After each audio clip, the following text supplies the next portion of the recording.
বিলাহীৰ চাটনি এখন, গুটি আলুৰ পিটিকা, ৰঙালাওৰে কণীৰ ভাজিখন, লগতে শাক ভাজি আৰু কি লাগিব পাৰে ভাত এসাঁজ খাবলৈ কওকচোন।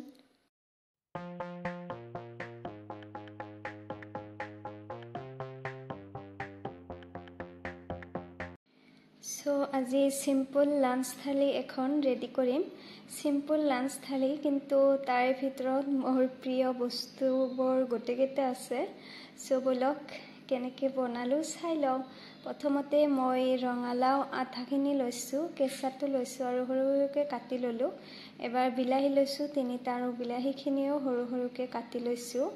এবাৰ কেৰাহীত তেল গৰম কৰি তাতে দি দিছোঁ 2টা শুকান জলকীয়া, তেজপাত এটা, নহৰু পেষ্ট এচামুচ দি অকণমান ভাজি লৈছোঁ। তাৰপিছত দি দিছোঁ এচামুচ পাঁচফোৰণ।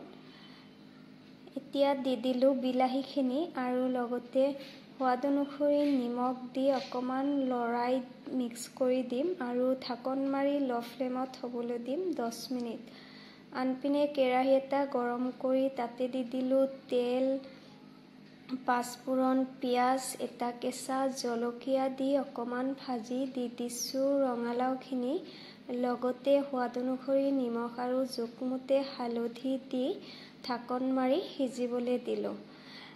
এয়া মোৰ বিলাহী সিজি গৈছে। এবাৰ ইয়াতে দি দিছোঁ চেনি, ডাঙৰ চামুচৰ এচামুচ।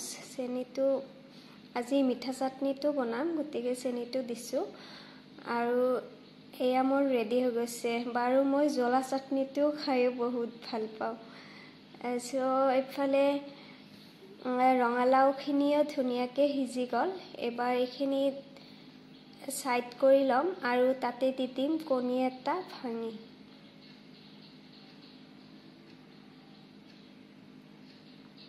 অকণমান নিমখ দি দিছোঁ। এবাৰ কণী আৰু ৰঙালাওখিনি ধুনীয়াকৈ মিক্স কৰি ল'ম আৰু 2 পৰা 3 মিনিট ল' ফ্লেমত ভাজি ল'ম। এয়া ৰেডি হৈ গ'ল। আনপিনে লৈছোঁ গুটি আলু কেইটামান ধুই এবাৰ কটন কাপোৰ এটাত দি দিছোঁ।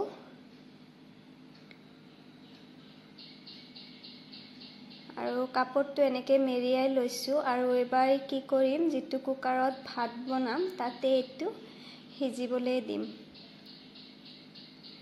এয়া হৈ গৈছে, চাওক ধুনীয়াকৈ সিজি যায়। এবাৰ ইয়াতে দি দিছোঁ কেঁচা পিঁয়াজ, 2টা শুকান জলকীয়া অকণমান ভাজি লৈছিলোঁ, মান ধনিয়া আৰু অকণমান দি দিছোঁ নিমখ আৰু সৰিয়হ তেল দি এই গোটেইখিনি ধুনীয়াকৈ পিটিকি ল'ম। এয়া ৰেডি হৈ গ'ল গুটি আলুৰ পিটিকা। আৰু লাষ্ট এটা বস্তু লৈছোঁ শাক, আৰু শাকখিনি মই কুটি বাছি লৈছোঁ। এবাৰ কেৰাহী এটা গৰম কৰি তাতে দি দিছোঁ শাকখিনি, লগতে নিমখ দি এইখিনি ধুনীয়াকৈ বইল কৰি ল'ম আৰু পানীখিনি শুকাই ল'ম। এবাৰ শাকখিনি উঠাই ৰাখি দিছোঁ প্লেট এটাত। একেখন কেৰাহীতে দি দিলোঁ সৰিয়হ তেল, 2টা শুকান জলকীয়া, পিঁয়াজ, কেঁচা জলকীয়া আৰু থেতেলিয়াই লোৱা নহৰু, লগতে অকণমান নিমখ দি এইখিনি অকণমান টাইম ভাজি লৈ তাতে দি দিম বইল কৰি ৰখা শাকখিনি আৰু এনেকৈ 2 পৰা 3 মিনিট ভাজি ল'ম আৰু ৰেডি হৈ যাব শাকৰ ভাজিখিনি। এবাৰ থালখন সজাই লৈছোঁ। প্ৰথমতে দি দিলোঁ ভাত, আলু পিটিকা, ৰঙালাওৰে কণী ভাজি, শাক ভাজি আৰু আগতে বনোৱা আছিল দালি, অকণমান বইল দালি, আৰু এয়া দি দিছোঁ বিলাহীৰ চাটনি, লগতে এটা কেঁচা জলকীয়া। এনেকৈ খালোঁ আজি ঠাণ্ডা বতৰত, বহুতেই ভাল লাগিছে। আপোনালোকে বাৰু ঠাণ্ডা বতৰত কি খাই ভাল পায় কমেণ্ট এটা কৰি জনাবচোন। পুনৰবাৰ লগ পাম আৰু এটা নতুন ভিডিঅ' লৈ। তেতিয়ালৈকে আহিছোঁ, আৰু চেনেলটোত নতুনকৈ আহিলে ছাবস্ক্ৰাইব কৰিবলৈ নাপাহৰিব। বাই।